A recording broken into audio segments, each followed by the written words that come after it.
கிறிஸ்துவுக்குள் பிரியமானவர்களுக்கு ஆண்டவராக இயேசு கிறிஸ்துவுடைய இனிய நாமத்தினாலே வாழ்த்துக்கள்.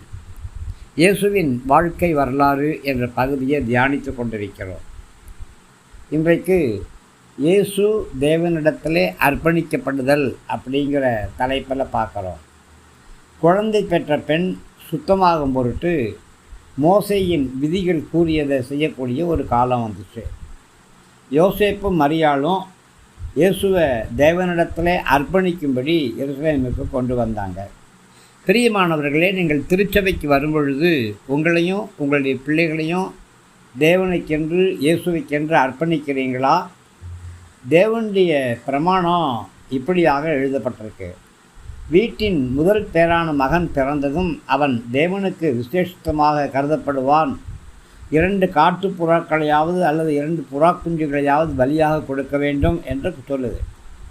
எனவே இதை செய்வதற்காக யோசேப்பும் மரியாளும் எருசலேமுக்கு வந்தாங்க. ஆமாம், நீங்கள் கர்த்தருக்கென்று உங்களுடைய பிள்ளைகளை நிமித்தமாக பொருத்தனை செய்திருந்தீங்கன்னா அந்த பொருத்தனையை கண்டிப்பாக தேவனுடைய சமூகத்திலே நிறைவேற்றணும். எருசலேமில் சிமியோன் அப்படின்னு பேர் கொண்ட ஒரு மனுஷன் இருந்தான். அவன் நல்லவனும் பக்தி உள்ளவனுமாக இருந்தான். அவன் தேவனுடைய இஸ்ரேல் மக்களுக்கு உதவும் காலத்தை எதிர்பார்த்து காத்திருந்தான். பரிசுத்த ஆவியானவர் அவன் மேலே இருந்தார்.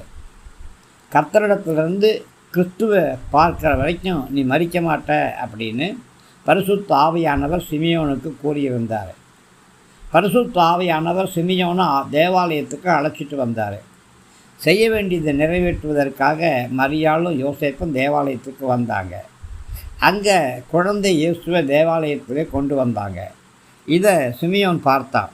சிமியோனுக்கு ரொம்ப ரொம்ப மகிழ்ச்சியாக இருந்துச்சு. பிரியமானவர்களே, நாம் தேவனுடைய சமூகத்துக்கு கடந்து வரும் பொழுது நம் நிமித்தமாக ஊழியக்காரங்க மகிழ்ச்சி அடையணும், சந்தோஷம் அடையணும். ஊழியக்காரங்க நிமித்தமாக நீங்களும் உங்கள் பிள்ளைகளும் மகிழ்ச்சி அடையணும், சந்தோஷம் அடையணும்.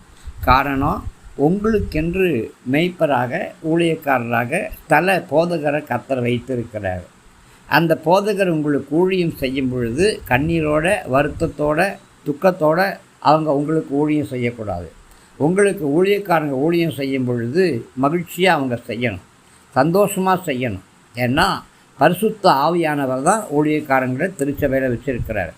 பரிசுத்த ஆவியானவர் தான் உங்களையும் ஊழியக்காரங்களையும் இணைச்சி வச்சிருக்கிறார்.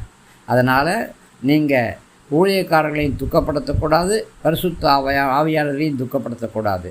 கிருபை கூட இருக்கட்டும். ஆமேன், ஆமேன்.